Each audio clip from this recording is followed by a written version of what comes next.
Okay, IED, this is going to be problem 1.4.1, the end of Unit 1, suite improvement. And what we're going to be doing is we're going to solve a problem, and that problem solution is not explicitly laid out to you. That's going to be the difference between the project that we did last time and the problem that we're doing this time, is because you're able to design a solution that may not necessarily look like anybody else's solution, and we're going to have to judge and evaluate that based on how it works or how it doesn't work. So here's the general idea.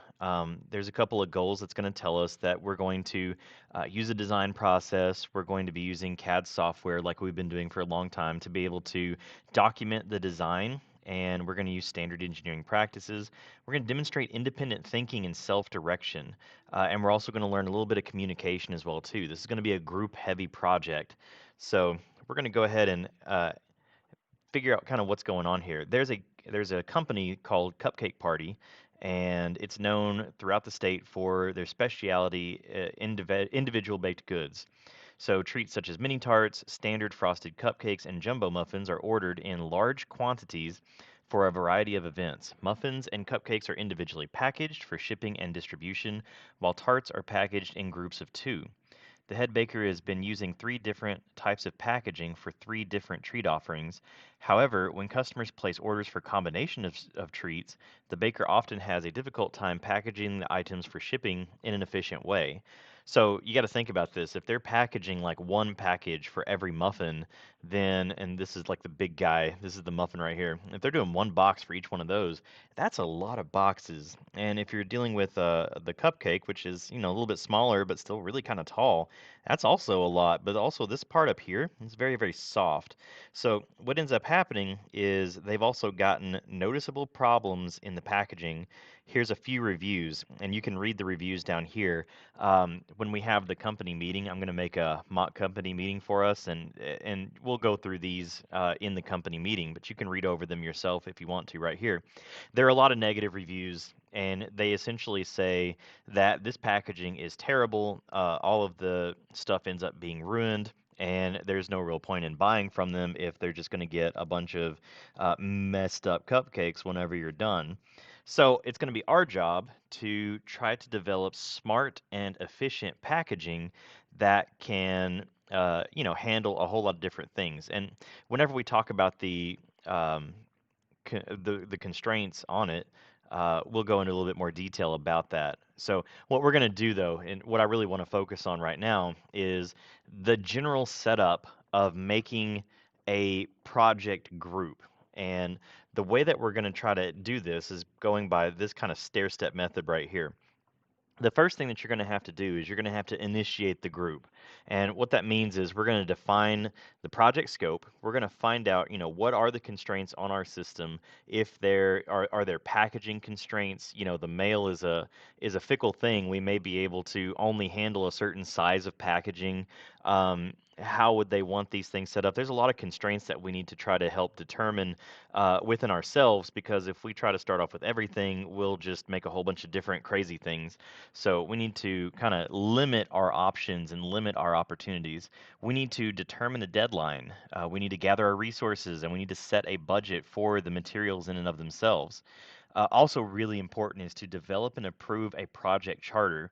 This is something that's going to help you and your teammates be able to operate effectively and efficiently. So, a charter is a lot like what we do whenever we do the behavior contracts in class, or what do we call them? I think that is the behavior contract. Um, and what we do is we write out all the stuff that we're going to be doing as a group. Okay, and that project charter is going to be a bunch of things that you guys adhere to. You don't want to make like a crazy amount of rules, but you definitely need to have a couple of rules, or else, the worst thing that happens usually is one person ends up doing all the work and the other people do nothing. You can set up in the rules to have a little bit of accountability. So you can specify in your rules that says, hey, um, you know, your grade is proportional to what happens. And if that's something that you guys vote on and you agree on it, so if one person's doing no work, they get a lower grade. I'm perfectly fine with that. If you want to go, what it turns out to be is like the charter rarely goes like this. Oh, I'll just do all the work and everybody else does nothing. That's usually not how a lot of people are going to agree on things that end up getting done. So if you decide this ahead of time, you'll be really surprised by how much work and involvement actually gets done by the other people if you have those expectations ahead of time. So that's just one of the ways that you can use that charter. There's a couple of other things that you can do as well. So, and then it says once you do that, we're going to hand off the project to the team leader and the project manager. So we're going to be developing this charter as a whole, as a classroom, and then the project manager and the team leader, they're going to be distributing out the work, and they're going to be figuring out how to get stuff distributed out evenly so that you're working efficiently and there's not a whole lot of dead time. Then we're going to plan. So they're going to start with a kickoff meeting, and we're going to basically go over the charter, make sure everybody's okay with it, and then we're going to do the generating concepts section. So we're going to generate concepts and we're going to start to develop our solution. After we do that, we're going to start to execute and carry out the project. That means that we're going to start actually building either through 3D printing with models or by cutting out cardboard examples or prototypes. We're going to execute this plan and see if we can actually come up with something. Afterwards, we're going to complete the project. We're going to close everything out. We're going to make sure that everybody can, let's see here, measure results against the project charter. Okay, we're going to finalize the documentation.